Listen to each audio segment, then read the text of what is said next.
Shall we start with the injuries first, Andy? How's Tom Pett looking? Yeah, slight doubt for tomorrow. We'll see how he comes through the next 24 hours, but a definite doubt. How different does the midfield look without him? I think you saw the makeup of the midfield after he went off last week. Slight positional change for Brad. We're obviously light in that position in terms of numbers, but we crack on. Is Jake Taylor any closer, has he? He's getting closer every day. He's had his second week now completed at St George's. So he's in a position, both physically and mentally, where he's getting really close to the finishing line in terms of his rehab and his return to training. Be a boost, that won't it, if you can get him back for the final 2 or 3? Absolute boost. You know, he's had a difficult time since he returned to the club with injuries, but I saw definitely that his spell, October, November time, where he's coming on and impacting games. He's obviously a very good player. We need to rebuild him and rebuild his belief a little bit as well in himself, but we've got an absolute trust in him. He's a fantastic player, and to get him back for any period of time this season will be a big boost to everyone. When you look at the fixtures you've got left, lots of people straight away look at Newport and Bristol Rovers because of the positions. What do you make of the fixtures that you've got over the next 2 Saturdays? Because football's obviously not one on paper, but they do look quite good, but potential banana skins. We're not looking past. We've got Barrow tomorrow, and that's our only focus.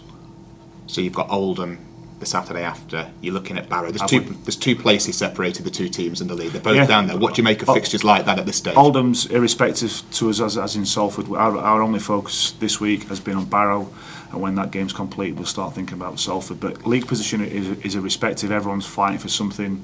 Players at different clubs are fighting for something. It's contracts or whatever it is. So, listen, every game in our league is tough. We have to earn the right to get anything out of the game. Is it kind of like that at this stage of the season? When you look at the league table, does it become, I don't want to say a lottery, but that kind of thing? A lottery in terms of what? In terms of you don't know what to expect from any team for all the 6 reasons you've just listed.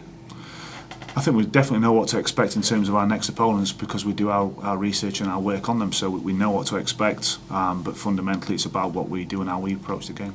What do you expect from that place? Because it's not the easiest place to go, that Barrow. I expect Barrow to be fighting for their lives. A new manager coming in last week. They've obviously had now a couple of weeks preparation to work with the players that Phil Brown has inherited.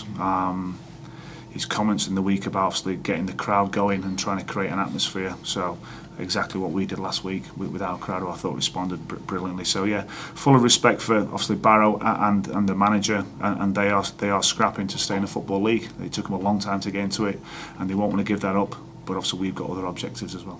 Here this week, the news that your manager is back. Yeah. How big a boost is that? Massive, incredible boost for everyone. To see him on Tuesday when he came back in, and we said the day after he walked out that when he came back in through the front door we wanted to be in a better place than when he left us, and we've got ourselves into a good position, but 8 massive games to go yet. What do you make of how the team have done in his absence? Just talk us through, because the circumstances that yourself, everybody's been working in, about as tough as it gets. We've worked together, and that's the only reason we are where we are. We've worked together.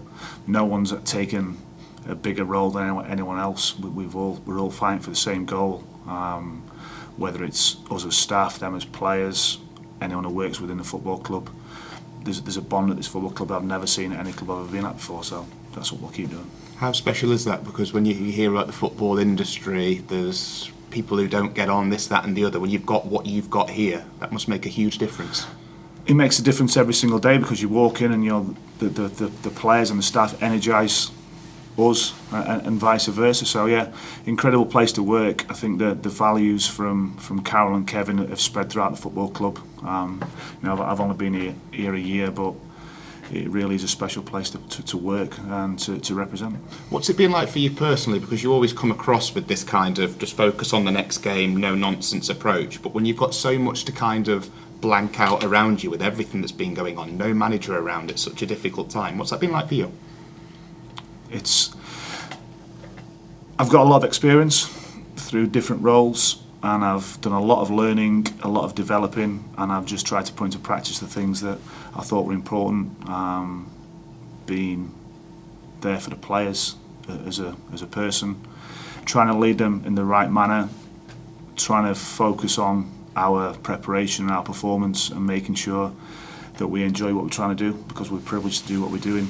We represent this football club, we're privileged to do that, and that's all we'll keep doing.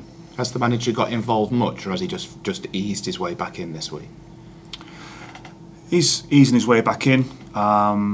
What happens is down to what he wants to happen, so we'll leave that at that.